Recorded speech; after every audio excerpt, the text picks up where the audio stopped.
మనము పోయిన ఎపిసోడ్లో నీరు ప్రాధాన్యత గురించి వివరించుకోవడం జరిగింది. అదేవిధంగా ఈ నీరు ఎక్కువ తాగితే ఏమవుతుంది, అలాగే తక్కువ తాగితే ఏమవుతుంది అనే దాని గురించి కూడా చర్చించుకోవడం జరిగింది. మన జీవన ప్రయాణంలో నీరు చాలా ప్రాముఖ్యమైనది. ఇప్పుడు ఈ వేడి నీరు తాగడం వల్ల ఉపయోగాలు తెలుసుకుందాం. ఈ వేడి నీళ్లు తీసుకుంటే మన జీర్ణక్రియ సక్రమంగా పనిచేస్తుంది.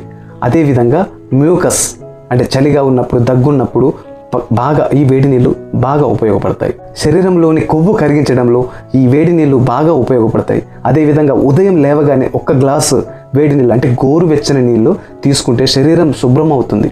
మీరు గమనించండి, ఉదయం లేవగానే 1 గ్లాసు వాటర్ గోరువెచ్చని నీళ్ళు తాగితే శరీరంలోని ఏదో తెలియనటువంటి అంటే ఎప్పుడు వచ్చే చెమట కాకుండా ఒక డిఫరెంట్గా మనకు మీరు గమనిస్తే ఒక తేడా అనేది మనకు అర్థమవుతుంది. ఈ వేడి నీళ్ళని ఎప్పుడు తాగాలి అని చూస్తే ఉదయం లేవగానే 1 గ్లాసు గోరువెచ్చని నీళ్ళు తాగితే చాలా మంచిది. భోజనం చేసినాక 20 నిమిషాల తర్వాత మనం గోరువెచ్చని నీరు 1 గ్లాసు తాగితే జీర్ణక్రియ సక్రమంగా జరుగుతుంది.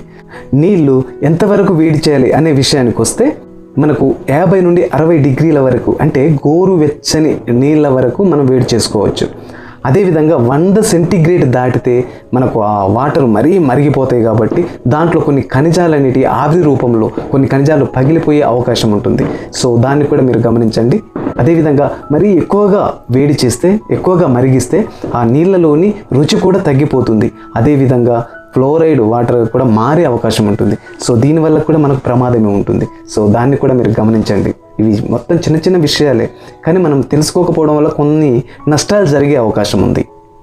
నీరు జీవనం, కానీ ఆ నీరు తగిన మోతాదులోని తాగితే శరీరం ఆరోగ్యం. అలాగే తగిన మోతాదులోని ఈ నీళ్ళని తాగండి, ఆరోగ్యంగా ఉండండి. ఇప్పటి వరకు మనము వేడి నీళ్లు తాగడం వల్ల కలిగే ప్రయోజనాలు మరియు నష్టాల గురించి తెలుసుకున్నాం. ఈ వీడియో మీకు ఉపయోగపడుతుందని నేను భావిస్తూ, సో మీ సపోర్ట్ నాకు ఇవ్వాలి అని అంటే మీరు లైక్ చేయండి, షేర్ చేయండి, సబ్స్క్రైబ్ చేయండి.